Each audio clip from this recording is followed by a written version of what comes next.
Hello everyone, welcome to Easy Nursing Lectures. So our today's topic is sandwich ELISA. So हम previously बात कर चुके हैं direct indirect ELISA के बारे में होते क्या और इनका मैकेनिज़्म क्या है और कैसे ये टेस्ट को परफॉर्म करते हैं. So now today will talk about sandwich ELISA, the third type of ELISA. Basic बिल्कुल सेम है तीनों का, बस फ़र्क ये आ जाता है जो हमारा डायरेक्ट है वो लेस रिलायबल और सेंसिटिव है, जो हमारा इनडायरेक्ट है वो मोर रिलायबल और सेंसिटिव है, और जो सैंडविच ELISA है वो हाईली स्पेसिफिक और रिलायबल और सेंसिटिविटी है सैंडविच ELISA की.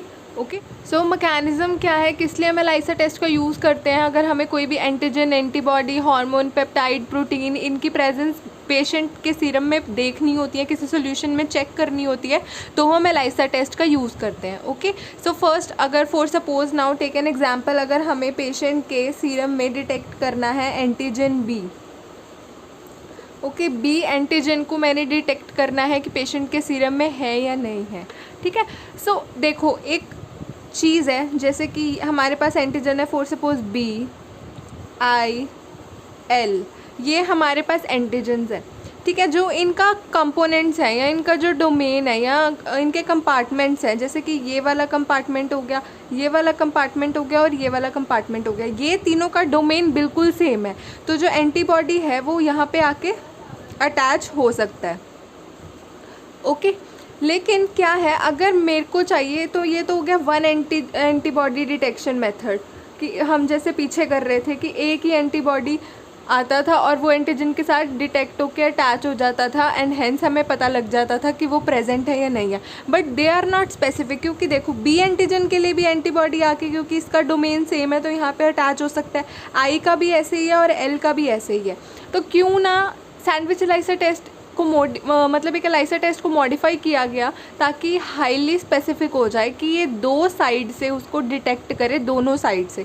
जैसे यहाँ वाले का एंटीबॉडी का डिटेक्शन, एंटीबॉडी अलग होगी इस साइड के लिए, इस साइड के लिए एंटीबॉडी अलग है, इस साइड के लिए अलग है ना.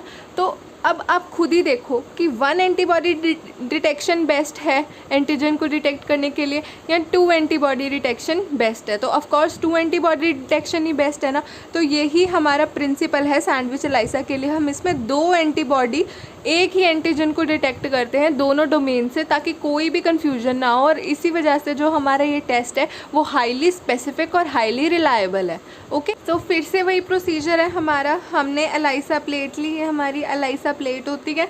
ठीक है, आपको नहीं पता कैसे परफॉर्म करते हैं तो आप प्रीवियस वीडियोस को चेक कर सकते हो, या आई ऑप्शन का बटन आएगा, यहाँ से आप देख सकते हो, और सजेशन मैं डिस्क्रिप्शन में भी डाल दूँगी, तो आप वहाँ से जाके उन वीडियोस को चेकआउट कर सकते हैं. ओके, सो हमने यहाँ पे क्या करना है, पेशेंट का सीरम पोर करा. बट सैंडविच ELISA में एक खास बात है कि इसमें हम डबल डिटेक्शन यूज़ कर रहे हैं, डबल एंटीबॉडी डिटेक्शन यूज़ कर रहे हैं. तो इसके लिए हमें जो ELISA प्लेट की नीड होगी वो कौन सा होगा, प्री कोटेड होगी. जो प्री कोटेड ELISA प्लेट, इनकी हमें ज़रूरत होगी, प्री कोटेड ELISA प्लेट की. तो अब क्या है, जो फॉर सपोज मुझे एंटीजन बी डिटेक्ट करना है, एंटीजन बी डिटेक्ट करना है तो मैं कौन सी प्री कोटेड ELISA प्लेट लूँगी, anti B antibody pre coated लूँगी ना.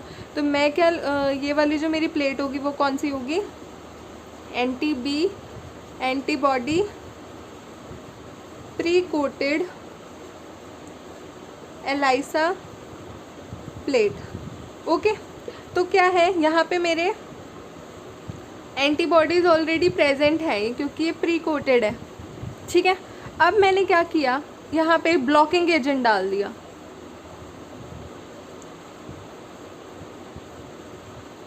स्टेप्स की बात करें तो हमने क्या डाला, सबसे पहले ब्लॉकिंग एजेंट. कुछ भी नहीं किया, ब्लॉकिंग एजेंट ही डाला है ना. ठीक है, ताकि ये सरफेस ब्लॉक हो जाए और वो कहीं और जाके अटैच ना हो, सीधा इन्हीं तीन साइड्स पे जो अवेलेबल साइड्स हैं वहीं पे ही जाके वो अटैच हो. ठीक है, उसके बाद मैंने क्या करना है, पेशेंट का सीरम पोर करना है ऊपर से, जिसमें मुझे डिटेक्ट करना है. ठीक है, मैंने पेशेंट का सीरम पोर किया, उसमें हमारा एंटीजन बी है. फॉर सपोज यहाँ देखो बी है, ये बी है, ये बी है, जो बाकी के हैं डी, ई, ए, ये सारे अटैच नहीं होंगे। ऑफ कोर्स ये एंटी-बी एंटीबॉडी प्लेट है तो इसी पे एंटीजन बी जो है वो डिटेक्ट होंगे, ठीक है। नेक्स्ट स्टेप हमारा सेम रहेगा कि हम वॉश करेंगे। वॉश क्यों करेंगे कि जितने भी हमारे पास रिमेनिंग चीज़ें हैं वो सारी वॉश अवे हो जाए और जितनी बाइंड वाली चीज़ें हैं वो एज इट इज़ उसके साथ बाइंड हो जाए और जो रिमेनिंग चीज़ें हैं वो सीन से ही हमारी आउट हो जाए, ठीक है। अब हमारे पास डबल एंटीबॉडी डिटेक्शन है तो नेक्स्ट विल पोर एंटीबॉडीज़, कौन से, एंटी-बी ही एंटीबॉडीज़, एंटी-बी एंटीबॉडीज़ ही डालेंगे हम इसके अंदर, ठीक है। बट एक चीज़ होगी कि वो हमारे एंजाइम लिंक्ड होंगे, hence the name is enzyme linked ना।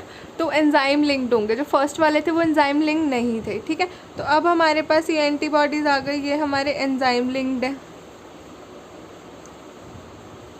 तो वो हमारे इसके साथ जाके बाइंड हो जाएंगे, है ना। तो हमारे पास नेक्स्ट स्टेप क्या होगा, हम इसको वॉश करेंगे। वॉश करने के बाद जितने भी रिमेनिंग हमारे पास होंगे वो सारे हमारे सीन से आउट हो जाएंगे, वॉश अवे हो जाएंगे। कुछ नहीं किया, सबसे पहले हमने प्री कोटेड प्लेट ली, जो भी हमें स्पेसिफिक एंटीजन है उसके अगेंस्ट हमने प्री कोटेड एंटीबॉडी प्लेट ली। उसने क्या किया, हमने उस पर ब्लॉकिंग एजेंट डाला ताकि जो रिमेनिंग साइड्स हैं वो ब्लॉक हो जाएं, ठीक है। ये पहले ही मैं डिस्कस कर चुकी हूँ प्रीवियस वीडियोस में कि क्यों डालते हैं और कैसे स्टेप्स होते हैं, नहीं देखा तो आप चेकआउट कर सकते हो, ठीक है। फिर उसके बाद एंटीजन हमने डाला, उसके बाद हमने क्या करा, वॉश करने से जो भी हमारे पास रिमेनिंग अनबाउंडेड चीज़ें होंगी वो सीन से आउट हो जाएंगी। उसके बाद हम एंटीबॉडीज़ डालेंगे। एंटीबॉडीज़ एंजाइम लिंक्ड होंगे, सेम एंटीबॉडीज़ होंगे, एंटी-बी एंटीबॉडीज़ होंगे but they are enzyme linked, वो हमने डाला, ठीक है। उसके बाद हम वॉश करेंगे फिर से ताकि जो भी रिमेनिंग चीज़ें हैं वो सीन से आउट हो जाए और निकल जाए, ठीक है। तो एक सैंडविच फॉर्म हो गया ना, एंटीबॉडी और एंटीबॉडी उनके बीच में एंटीजन, तो एक सैंडविच काइंड ऑफ फॉर्म हो गया, hence the name is sandwich ELISA, ठीक है। तो अब हमारे पास नेक्स्ट स्टेप, हमारे पास दोबारा से क्या होता है कि हम क्या डालेंगे, सबस्ट्रेट डालेंगे। सबस्ट्रेट क्यों डालते हैं ये भी मैं आपको पहले ही बता चुकी हूँ। सबस्ट्रेट हम इसलिए डालते हैं ताकि जो कलर डिटेक्शन मतलब एंजाइम है वो उस कलरलेस सबस्ट्रेट को कलरफुल प्रोडक्ट में चेंज कर दे और हैंस हम स्पेक्ट्रोफोटोमीटर या नेक डाई की हेल्प से विजुअलाइज कर सके प्रेजेंस ऑफ एंटीजन या जो भी हम जिसकी भी प्रेजेंट देख रहे हैं उसकी प्रेजेंस का हमें आइडिया हो जाएगा, ठीक है। तो हम क्या करेंगे, यहाँ पे हमने सबस्ट्रेट्स डाले तो एंजाइम प्रेजेंट है, ये अटैच है इसके साथ, तो ये एंजाइम की हेल्प से किस में चेंज हो जाएंगे, हमारे कलरफुल प्रोडक्ट में चेंज हो जाएंगे, ओके। तो इससे स्पेक्ट्रोफोटोमीटर की हेल्प से हमें पता लग जाएगा कि हमारा टेस्ट पॉजिटिव है, ठीक है। देखो अब क्या है, सैंडविच एलाइसा हाईली रिलायबल और हाईली सेंसिटिव है। क्यों?